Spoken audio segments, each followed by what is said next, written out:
दोस्तों, आज की कहानी का शीर्षक है माँ की ममता, एक दर्द भरी कहानी। बात प्राचीन काल की है। एक गांव में एक परिवार सुख से अपना जीवन व्यतीत कर रहा था। उस परिवार में केवल पति पत्नी थे। समय बीतता गया, उनके घर में कोई बच्चा पैदा नहीं हुआ, इसलिए हमेशा पति पत्नी दुखी रहते थे। लेकिन कुछ समय बाद धीरे धीरे समय चक्र बदल गया। एक दिन उसकी माँ के पति को ऐसी बीमारी हो गई कि वह बिस्तर पर लेटने के बाद फिर से उठने की क्षमता खो बैठा। शायद उसे कैंसर था, इसलिए काफी दुबला पतला एवं कमजोर हो गया। अब वह माँ अपने पति को बीमारी से बचाने के लिए शहर शहर भागने लगी। हर तरफ से लाचारी हाथ मिलने पर वह मायूस होकर पति को घर ले आई। घर लाकर पति की हालत धीरे धीरे बिगड़ती गई। इस दौरान पति को पता चला कि उसकी पत्नी पेट से है। जब उसने यह बात अपने पति को बताई तो पति ने कहा कि अब उसे मरने से पहले यह चिंता नहीं है कि उसके कोई संतान नहीं है। अब यदि मैं मर भी जाऊं तो यह बच्चा जन्म लेगा और आपके जीवन का सहारा बनेगा और आपके बुढ़ापे की छड़ी बन जाएगा। तुम अपना जीवन बच्चे के साथ व्यतीत करना। और यह सब कहकर पति ने अपने प्राण त्याग दिए। पत्नी ने पति का अंतिम संस्कार किया, लेकिन उसके मन में बहुत दुख था।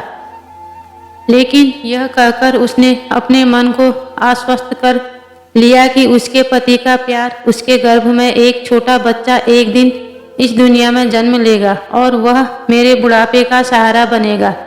अब धीरे धीरे समय बीतता गया और बच्चे के जन्म का समय आ गया। तब माँ उसने एक पुत्र को जन्म दिया। माँ अब पूरी तरह से उन पर निर्भर थी और बच्चे का पालन पोषण करती रहती थी। धीरे धीरे अब उसका बेटा 5 साल का हो गया, इसलिए माँ ने अपने बेटे को एक स्कूल में पढ़ने के लिए भेज दिया। माँ की ममता विलक्षण होती है, इसलिए माँ अपने बेटे से बहुत प्यार करती थी। माँ अपने बच्चे का दर्द नहीं देख सकती, इसलिए माँ उस बच्चे को दुख एवं दर्द स्वयं उठाती थी। अमीर लोगों के घरों में काम करके कुछ पैसे बचाती थी। वह बेटे की हर मांग पूरी करती थी। धीरे धीरे बेटा बड़ा हुआ और उसने उसे गांव से बाहर शहर पढ़ने के लिए भेज दिया। बेटा भी मन लगाकर पढ़ाई करने लगा और एक दिन वह एक बड़ा अधिकारी बन गया। जब माँ को इस बात का पता चला तो वह बहुत खुश हुई कि उसके जीवन के सभी कष्ट अब उसके बेटे द्वारा काट दिए जाएंगे। बेटा अब गांव से दूर रहने लगा और आत्मविश्वास से अपना काम करने लगा। अब उसकी माँ गांव में अकेली रह गई थी। धीरे धीरे समय बीतता गया। नौकरी को अधिक समय देने के कारण बेटे का अपनी माँ के प्रति लगाव भी कम होता गया और वह अपनी माँ को लगभग भूल चुका था। उसे वहाँ एक लड़की से प्यार हो गया। जब उसने लड़की को अपनी माँ के बारे में बताया तो लड़की ने कहा कि अगर वह यह सब अपनी माँ को बताएगा तो वह हमारी शादी के लिए तैयार नहीं होगी। इसलिए उसने बिना अपनी माँ को बताए शादी कर ली और लड़की ने अपने माता पिता से मिलकर शादी कर ली। अब वह बेटा अपनी पत्नी के प्यार में इतना फंस गया कि वह अपनी माँ के सारे कष्ट भूल गया। जब उसकी माँ को इस बात का पता चला तो उसे बहुत दुख हुआ, लेकिन वह यह सोचकर माँ अपने मन को समझा लेती कि एक दिन उसका बेटा जरूर आएगा। समय बीत रहा था और माँ भी अब बूढ़ी हो रही थी। गांव के लोग भी उसे कहने लगे कि उसका बेटा अब कभी नहीं आएगा, लेकिन उस माँ के मन में उम्मीद थी कि एक दिन उसका बेटा जरूर आएगा। उधर बेटा पत्नी के प्यार में फंसकर माँ को पूरी तरह भूल चुका था। यहाँ धीरे धीरे माँ भी इतनी बूढ़ी हो गई कि माँ को चलने फिरने में परेशानी होने लगी। फिर एक दिन उसने गांव के लोगों को बुलाकर एक पत्र लिखा और उसे अपनी अलमारी में सुरक्षित स्थान पर रख दिया और गांव के लोगों से कहा कि जब उसका बेटा आए तो उसे यह पत्र दे देना।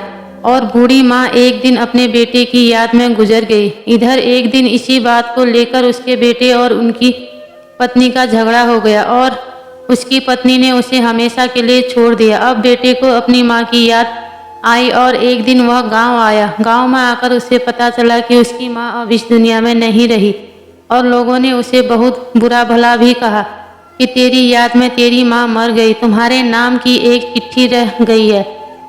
बेटे ने जब वह चिट्ठी खोलकर देखी तो उस चिट्ठी में माँ के उस दर्द भरे जीवन का सारा दर्द लिखा था और अंत में लिखा था कि बेटा, अगर मेरे कारण से आपके पारिवारिक जीवन में कोई बाधा आती है तो मैं जीवन भर आपसे अलग रहूंगी।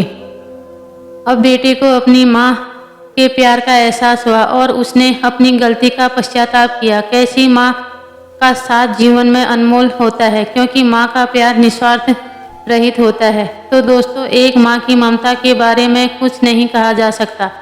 माँ का प्यार निस्वार्थ प्यार होता है और बाकी सभी भाई बहन का प्यार भी स्वार्थ से अछूता नहीं है। माँ एवं पिता के अलावा दूसरे लोग किसी न किसी स्वार्थ से प्यार करते हैं।